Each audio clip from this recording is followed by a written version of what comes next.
ఓం శ్రీ మహాగణాధిపతియే నమః. శ్రీ గురుభ్యో నమః. శ్రీ మాత్రే నమః. శ్రీ వారాహి నిగ్రహాష్టకం. శ్రీ లలితా పరాదేవతై నమః. అమ్మవారి స్వరూపాలలో సైన్యాధ్యక్షురాలిగా వారాహి మాత చెప్పబడుతోంది. ఈ నవరాత్రుల సందర్భంగా ఈ తల్లి అష్టకాన్ని భక్తితో పఠించిన లేదా విన్న ఆర్తితో కొలిచిన వారికి ఈ తల్లి శుభాలనిస్తుంది. బ్రతుకు తెరువు కావాలన్న వారికి దారి చూపిస్తుంది. మన వెంట కవచంలా ఉండి సదా కాపాడుతుందని కూడా పెద్దలు అంటున్నారు. శుభమస్తు. మీరు మొదటిసారిగా నా ఛానల్ చూస్తున్నట్టయితే మీరు సబ్స్క్రైబ్ చేసుకుని అందరికీ షేర్ చేసి సహకరించండి. నా ఛానల్లో ఆల్రెడీ వివిధ స్తోత్రాలు చేసి పెట్టాను. వాటిని విని భగవంతుని కృపకు పాత్రలు కండి. వివిధ రకాల ప్రయోజనాలను పొందండి. Thank you. శ్రీ వారాహి నిగ్రహాష్టకం. దేవీ క్రోడముఖీ పదంగ్రికమలద్వంద్వానురక్తాత్మనే మహ్యం దృహ్యతి యో మహేషీ మనసా కాయేన వాచా నరః తస్యాసు పదయోగ్రనిష్ఠురహలాఘాత ప్రభూతవ్యధా పర్యశ్చన్మనసో భవంతు వపుషః ప్రాణాః ప్రయాణోన్ముఖాః. దేవీ త్వత్పద పద్మభక్తి విభవ ప్రక్షీణ దుష్కర్మణి ప్రాదుర్భూత నృశంసభావమలినా వృత్తిం విధత్తే మయి. యో దేహి భువనే తదీయ హృదయా నిర్గత్పైరైర్లోహితైః సద్యః పూరయసే కరాబ్జచషకం వాంఛాఫలైర్మామపి.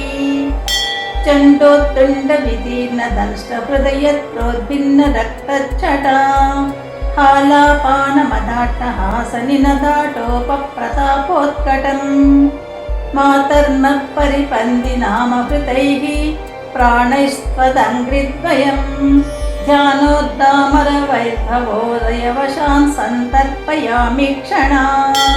శ్యామాం తామరసాననాం హృనయనాం సోమార్థచూడాం జగత్రాణవ్యగ్రహలాయుధాగ్రముసలాం సంత్రాసముద్రావతీ.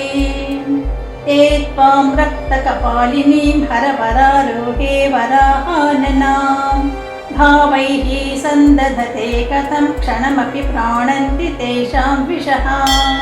విశ్వాధీశ్వర వల్లభే విజయసేయా త్వం నియంత్యాత్మికా భూతాంతా పురుషాయుషావధికరీ పాకప్రదా కర్మణాం. త్వాం యాచే భవతీం కిమప్యవిదథం యో మద్విరోధీ జనః తస్యాయుర్మమ వాంఛితావధి భవేన్మాతస్తవైర్వార్ణయా. మాతః సమ్యగుపాసితుం జడమతిస్త్వాం నైవ శక్నోమ్యహం.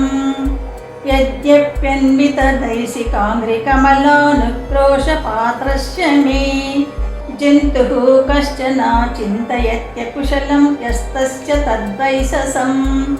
భూయాద్దేవి విరోధినో మమ చ తే శ్రేయః పదాసంగినః.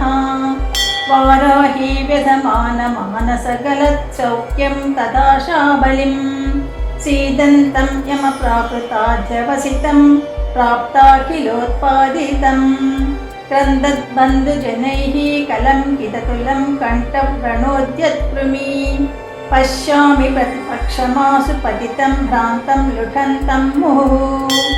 వారాహి త్వమశేషజంతుషు పునః ప్రాణాత్మికా స్పందసే శక్తివ్యాప్తచరాచరా ఖలు యతస్త్వామేతదభ్యర్థయే.